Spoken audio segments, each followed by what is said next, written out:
मुख्यमंत्री मोहन यादव ने भोपाल में चर्चित पुस्तक इंडिया से भारत का विमोचन किया, जहां मुख्यमंत्री ने अपने संबोधन में इंडिया काल और भारत काल को लेकर बड़ा बयान दिया। सीएम ने कहा कि जिसके बारे में कोई सोच भी नहीं सकता उसे मुख्यमंत्री बना दे, ये भारत युग में संभव है। देखिए खास रिपोर्ट। इंडिया से भारत पुस्तक का विमोचन, सीएम मोहन यादव का बड़ा बयान। भारत काल में आम व्यक्ति भी बन सकता है मुख्यमंत्री। मुख्यमंत्री ने अपना उदाहरण देकर भारत युग समझाया। पीएम मोदी के नेतृत्व में देश में बड़े बदलाव। भोपाल के कुशाभाऊ ठाकरे सभागार में आयोजित इस कार्यक्रम में मुख्यमंत्री डॉक्टर मोहन यादव ने इंडिया से भारत पुस्तक का विमोचन किया। कार्यक्रम में बड़ी संख्या में जनप्रतिनिधि, बुद्धिजीवी और गणमान्य नागरिक मौजूद रहे। मुख्यमंत्री ने अपने जीवन का उदाहरण देते हुए कहा कि जिसके बारे में कोई भी सोच नहीं सकता उसे मुख्यमंत्री बना देना, ये भारत युग में संभव है। इंडिया काल में ये कभी नहीं हो सकता था, लेकिन भारत काल में ये हो रहा है। हमारे बीच में आज के इस दौर में अपने लिए खास करके शासन के कारण से जिस प्रकार से अपना प्रज्ञा प्रवाह की यात्रा में कोटेशन अच्छा लिखा, कुप्रचार के खिलाफ भी प्रज्ञा प्रवाह काम करता, तो माननीय मोदी जी के नेतृत्व में जिसके घर में कोई सांसद, विधायक, मंत्री, मुख्यमंत्री सोच नहीं सकते उसको मुख्यमंत्री बना दे, ये भी तो इंडिया में नहीं हो सकता, भारत में हो सकता। हम में से कई सारे मंत्री बैठे कभी कल्पना ही नहीं कर सकते, नहीं तो कौन बनते थे। उस इंडिया के शासन काल में आज अपनी इस विचार यात्रा का ही प्रवाह है, और उसी कारण से जब मुख्यमंत्री बनते तो कुप्रचार होता। उज्जैन में बाबा महाकाल की नगरी में, नगर निगम की सीमा में रात में कोई नहीं सोएगा, रात में कोई नहीं सोएगा। क्यों नहीं सोएगा? नगर निगम के बाहर सो, राजा महाराजा हो जाएंगे पदाधिकारी। तो हमने भी प्रयास किया कि भैया बाबा महाकाल सबको बचाने वाले, कोई मारने वाले क्या, और महाकाल तेरी दृष्टि करे तो ब्रह्मांड में कहाँ छूटेगा। इसलिए रात को सोए भी और आपकी तुलसोदन को हमने फैलाने का प्रयास भी, इसमें कोई अंतर नहीं है। वास्तव में कुप्रचार के खिलाफ व्यवस्थाओं के आधार पर जिस प्रकार से अपनी सरकारें काम कर रही, मुझे इस बात की प्रसन्नता है। लोकतंत्र को सबसे ज्यादा मजबूती अगर मिलती है तो न्यायपालिका से मिलती है। ऐसे में न्यायपालिका के सवाल पर भी न्यायपालिका की अंतिम सबसे बड़ी अदालत सर्वोच्च न्यायालय ने जो फैसला दिया, मुझे भी इस बात की प्रसन्नता है कि सुप्रीम कोर्ट के दिए निर्णय का श्री राम मंदिर के मामले में पूरे देश ने स्वागत, अभिनंदन किया।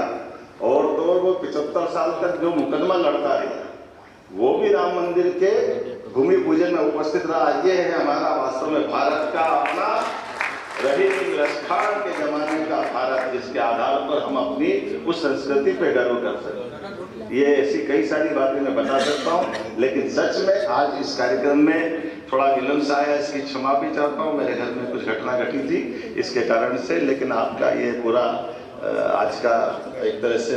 उन्होंने आगे कहा कि प्रधानमंत्री नरेंद्र मोदी के नेतृत्व में देश इंडिया से भारत बनने की दिशा में तेजी से आगे बढ़ रहा है। अयोध्या में भगवान श्री राम मंदिर का निर्माण, राष्ट्रगीत वंदे मातरम की गरिमा की पुनर्स्थापना और कोरोना काल में वैश्विक स्तर पर भारत की मदद, इन सभी कदमों ने देश की पहचान को मजबूत किया है। देश की आजादी के समय उस वंदे मातरम के टुकड़े कर दिए, और टुकड़े करने का परिणाम क्या निकला? देश के टुकड़े हो गए। और डराया क्या गया कि देश के कई लोगों को पसंद नहीं, इसलिए मत करो। अरे भाई, ये तुम कौन से रास्ते पे ले जा रहे हो?